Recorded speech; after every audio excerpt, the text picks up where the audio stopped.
Peace. Welcome back. Secret House against Tokyo-based hip-hop art and culture, conversations and such. We're here to discuss the newest Mike album. Shout out to Jet. Shout out to me. Shout out to DJ L Spade. Thank you guys for clocking in. If this is your first time, hit the like and subscribe. Also, pay attention to the screen right now. We've got some people that we're affiliated with and rock with completely 100%. Yeah.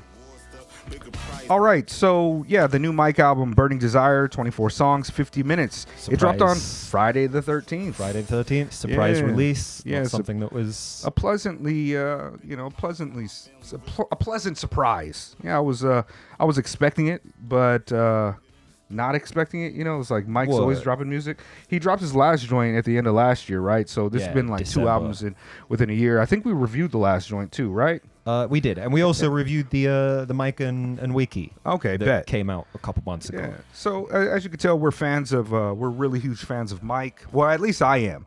I'm actually not exactly sure where you fall on the line of fandom. I still don't really know where I stand because I'm definitely a fan and I appreciate his work. Maybe it's because I'm not, my background isn't in rapping. You know, I've always been more of a generalized music nerd and more into production and composition. I don't always pick up on what Mike is putting out that is so resonant with rap nerds. Sure. In the same way, I think he's fucking dope, don't get me wrong. But he's, a lot of my friends who love Mike, a lot of the people I know whose favorite rapper is Mike are rapping nerds. Word. Right? They're people who either rap themselves or are really, really into the poetry and the technique of rapping. What's wild is I've got from the spectrum of homies, I'm 40 years old, so technically I'll be an old head right now, right? Even though I've been in underground forever and I'm really into what would be considered the avant-garde or even the contemporary type of rap cats. I've got homies who are my age that are just yo, this fool Mike raps like that. He got that fucking fifth period lunch table rap style. They don't think it's tight. Right. You know what I mean? And I think that there is something very strange, not strange, but there is an approach that Mike takes to his songwriting that doesn't resonate with some people. And then there's a lot of people who connect with it in a very kind of visceral, emotional way. If you scroll through his subreddit, I think he got a subreddit, wherever I'll be seeing people talk about him, it's always yo, this song made me cry. This song made me so happy. This song saved my life type of stuff. And there's always been artists like that in hip hop. I remember people saying that type of shit about Slug from Atmosphere or Kid Cudi. And Mike is one of those guys that he really connects with people on a fundamental level. And I think that a lot of his music is a bit like soul music. Yes. You know what I mean? Yes, absolutely. It's a bit like soul music in that way. And I definitely appreciate his work. I don't know, when it comes to his rap style, right? He's got this approach, and I was talking to MJ about it. I was talking to Flyer Miles about it, and he's he likes how Mike will pick a rhyme scheme and run it straight down. Just only rock with that rhyme scheme. And it's one thing that I've noticed about his style too. He's got a very assonance heavy rhyme style, but the way that he meters phrases, it's just yeah. So if you listen to the song please don't cut my wings. It's a single syllable, half bar, and then a full double syllable rhyme, and it's wow, you just get caught into the groove of it, and it's easy to kind of forget that he's saying things, and it's his voice becomes a part of the instrument. And I really actually do love a lot of his approaches. But for me, I've been a cat that has had Mike in very high regard since I first heard May God Bless Your Hustle when it came out. But I'm not I'm not a super fan that loves everything that he puts out. But every once in a while there is a song or two on a project or a feature or something that connects with me in that real kind of emotional way that it becomes my favorite shit ever. And this album, undoubtedly my favorite song of the year. Oh, it's coming on right now. My favorite song of the year has got to be this. I've probably listened to this. It took me a while to get all the way through the album because I kept wanting to go back to listen to it just because of the flow, the content, the sound. I don't even, it connects with me on like some type of very like powerful level. So yeah, I don't know. I fucking love this one. Yeah, like not to bury the lead, but this is my favorite Mike album so far. Oh, word. I have not gone as deep as you or many of our listeners will have gone on his discography. I'm sure that what people know about my taste in music, regular watchers of the show might be able to say like, oh, like you should listen to War in My Pen, or like, oh, you should listen to fucking, May God Bless Your Hustle. Maybe there's some stuff that I haven't listened to yet that might resonate more with me.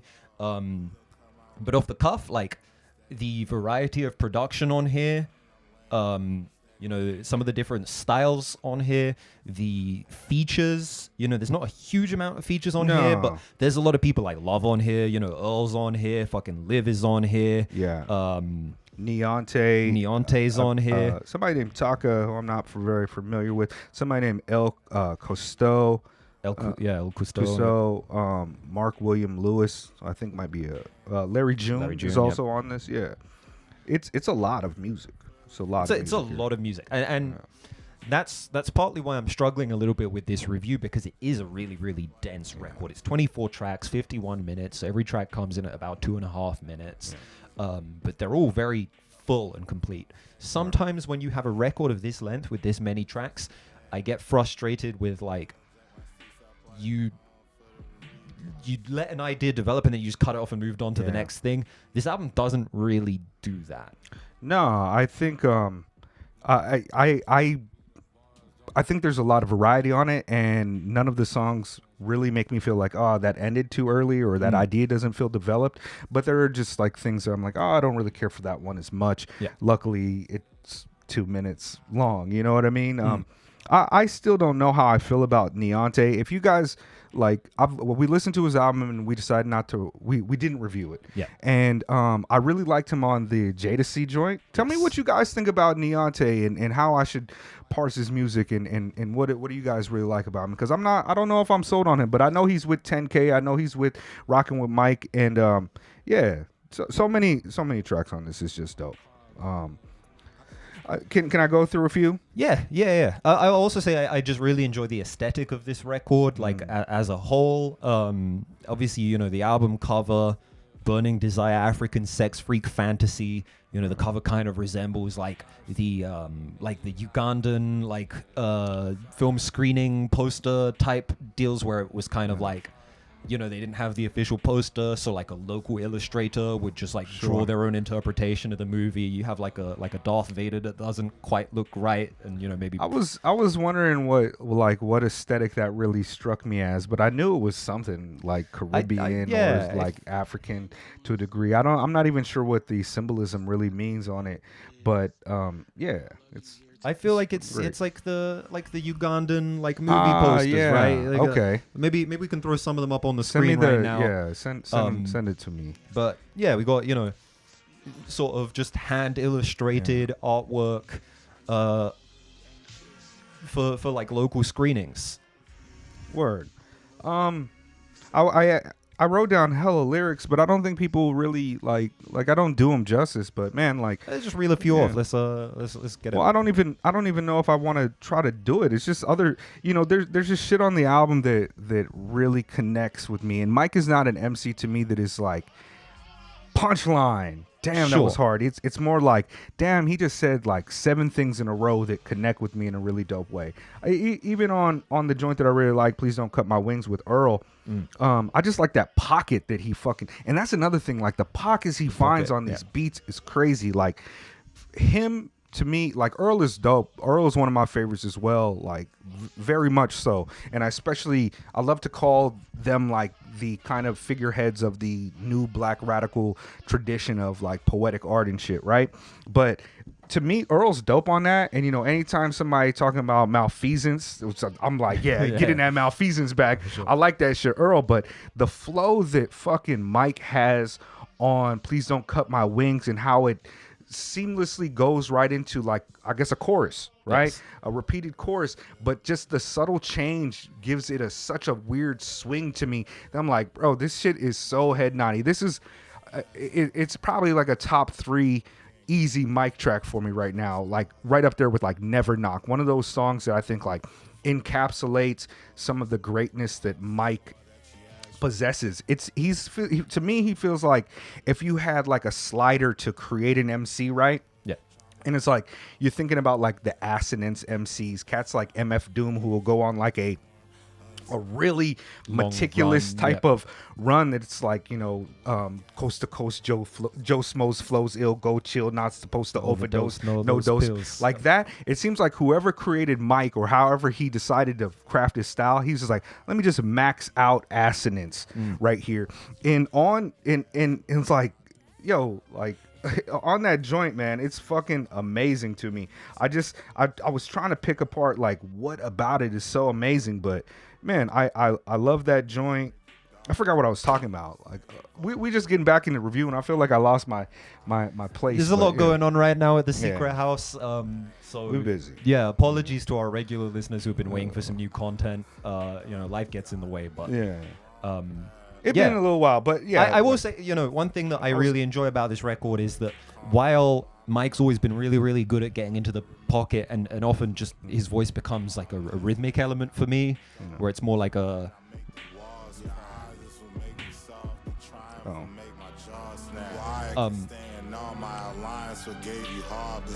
there's also a lot of variety with the production, and I think this album doesn't. He produced all of this, right? I think he produced all of it. Yeah, DJ Black Power is him. Yeah. There's also like, you've got some of the more ambient and airy productions, like on this track. But then, like, if you listen to like the title track on this album, it's like funky. Yeah, it has like a fucking like flamenco guitar type thing. It's like a Maxi Priest type of like weird. I don't know, like a weird 90s reggae type of vibe a little bit, but not there. Yeah. And like not even like on Horizon, you got almost like a kind of vaporwavy, like chill wave. Yeah. And then on other songs like Zap, it's kind of that choppy, very strange, I love this oddly track. Looped. Yeah. Yeah, this is when I started playing the album, I got to this and I was like, okay, this is going to be a ride. This is going to be fucking hard. This shit really reminds me of like, there was a period, I want to say like 2012, of these very dusty but very like large and very opulent, usually like using horns, beats that kind of spun off from like the LA like brain feeder beat scene into like, you know, more MPC like traditional kind of stuff, a bit more Dilla influenced than Flying Lotus kind of influence, like fucking Hudmo, like fucking Lunice, or right, but you know, dustier, some of the dustier stuff. You had producers like Richard, like RITCHRD, Don Goldman, word, who were making these like dusty but like kind of like bam, you know, very big kind of sounding beats. And that kind of harkened back to that sound for me as well. Yeah, a lot of variety of styles on here in terms of the production. Yeah, and there's some weird stuff like that Real Love joint with Fashion Spitter is kind of strange. Like to flip it like that and to have it like, it sounds off. It sounds wrong, but it works well with the general aesthetic of the album. Zombie is another one of my favorite joints. Yep. Like, yeah, just fucking the flow on it. Like, I wrote down. You know how you ever seen those videos where it's like it takes the rhyme and then it assigns colors to the different assonants and parts of the words that rhyme and shit. I wrote down some of the lyrics and I was just like, damn, this fool is really like all purple like on this shit. Like and the way he flows is just like I don't know, man. It's hard for me to really express a lot of the reasons that I like Mike. As I said, I really do feel like a lot of the stuff that him and Earl are putting out, not to say that they're really on some like black radicalism or like avant-garde to be avant-garde, but something really kind of soulful and like something like the blues or something like that tradition of like the American black music really kind of strikes me about their work. And yeah, I just fucking feel something when I listen to these. It's resonant. It's emotionally resonant music. Yeah. And then there's like other shit where it's just like there's a few songs I just don't really fuck with, which is fine because, you know, people like their different shit. And they also pass by so quickly because there's just so much going on this record that even if it's a track, like, nothing here is a skip for me because even if there's something I don't particularly vibe with, in a minute and a half, we're onto a different idea. The problem for me on this album is not that there's any skips. The problem is that, like, some of these songs I like so much, and the way I listen to music, I'm like, all right, I've got to play this song for 45 minutes now. Right. And the first night that I listened to the album, I got to Please Don't Cut My Wings, and I was like, well, looks like I'm not finishing the album tonight. I fucking run that shit. I guarantee when my Spotify shit comes back this year, top song. It's got to be. I must have played it more than anything. Yeah, so yeah, look forward to that, man. What are your favorite songs on this, Jet? I won't hold y'all too long. Zap, Okay. Zombie, Burning Desire. Okay. Man, now that I'm looking at it, it's kind of hard for me to choose. But Please Don't Cut My Wings, obviously number one. I think this last joint too, Let's Have a Ball, featuring Mark William Lewis, is really dope and really beautiful. And let me check my notes one more again just to see who I got the most stars next to on the songs. I'll also take a moment to just show appreciation to You Think Maybe featuring Liv and Venna, just because I always need to show love to Liv on anything she's on. I like the Should Be instrumental as well. That's really good. And also What You Say You.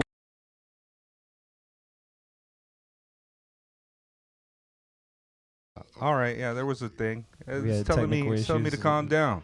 Yeah, thanks for sticking with us on that. What did I said my favorite shits, right? I said Say What You Are is really dope. Yeah. What You Say You Are is dope. His singing on the refrain is great. And so yeah, I've got Let's Have a Ball, What You Say You Are, Please Don't Cut My Wings, Zappin' Should Be. Also, I like that fucking, what is that shit called? I like a lot of this. African Sex Freak Fantasy. Yep. Snake Charm. Yeah, that first, yeah.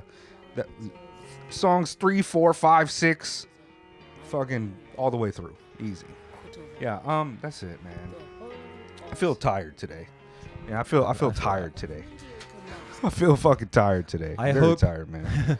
I hope that the algorithm doesn't see that and decide to not show this video like they did with the George Bush Was Cool joint. Oh yeah, yeah. Fuck that. They be watching us. They be watching us. They definitely do. They definitely do. All right, man. Peace. Secret House against. Secret House. There's patrons here. We'll be back stronger next week. We're always strong. We're on point. We're still dope. That's right. You are still dope for watching this. Like, comment, subscribe, all that good shit. Shouts out to our Patreons as always. Hey. Secret House. Secret House.